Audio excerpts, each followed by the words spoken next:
मैं आपकी इंग्लिश को स्ट्रांग मजबूत करने के लिए एक नया स्ट्रक्चर लेकर आया हूं जिसे हम लोग बोलते हैं इन केस एवरीथिंग गोज वेल। इन केस एवरीथिंग गोज वेल यानी अगर सब कुछ ठीक ठाक रहा तो, ठीक ठाक की जगह पर सही रहा तो भी बोल सकते हैं। जैसे अगर सब कुछ ठीक ठाक रहा तो हम फिर मिलेंगे, अगर सब कुछ सही रहा तो मैं फिर वहां जाऊंगा, अगर सब कुछ ठीक ठाक रहा तो मैं अगले साल एक कार खरीदूंगा, अगर सब कुछ ठीक ठाक रहा तो हम लोग विदेश चलेंगे। तो गाइज इस तरह के जब भी लंबे सेंटेंस आपको बोलने हो तो आप इन केस एवरीथिंग गोज वेल, इन केस एवरीथिंग गोज वेल आप इसे रट जाएंगे। ठीक, अगर सब कुछ ठीक ठाक रहा तो, ये दिख रहे हैं ना, यहां से लेकर यहां तक आपको कुछ करना ही नहीं है। लिखेंगे इन case everything goes well, goes well तो के लिए सॉरी यहां बताना अगर सब कुछ ठीक ठाक रहा तो के लिए देन लगाना पड़ेगा। In case everything goes well then we shall meet again, meet again फिर मिलेंगे। अगर सब कुछ सही रहा तो मैं फिर वहां जाऊंगा। इन case everything goes well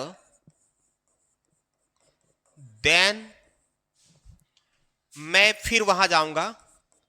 I shall go there again, go there again। अगर सब कुछ ठीक ठाक रहा तो मैं अगले साल एक कार खरीदूंगा। इसके लिए in case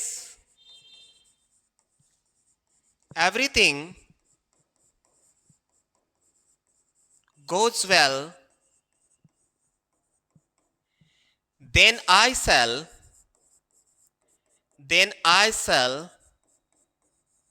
buy a new car।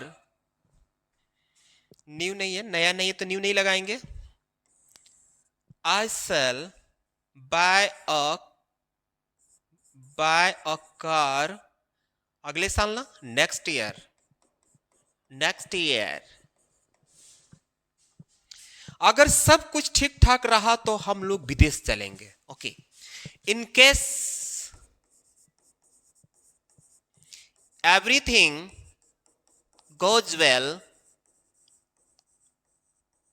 goes well then we shall go to foreign, go to foreign। तो गाइज जब भी आपको बोलना होगा इस तरह के अगर सब कुछ सही रहा या सब कुछ ठीक ठाक रहा तो इसके लिए आप स्ट्रक्चर रट जाएंगे।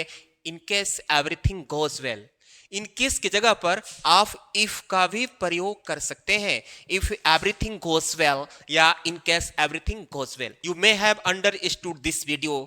You are new on my channel, please like and subscribe the channel so that you may get this type of content and improve your English language.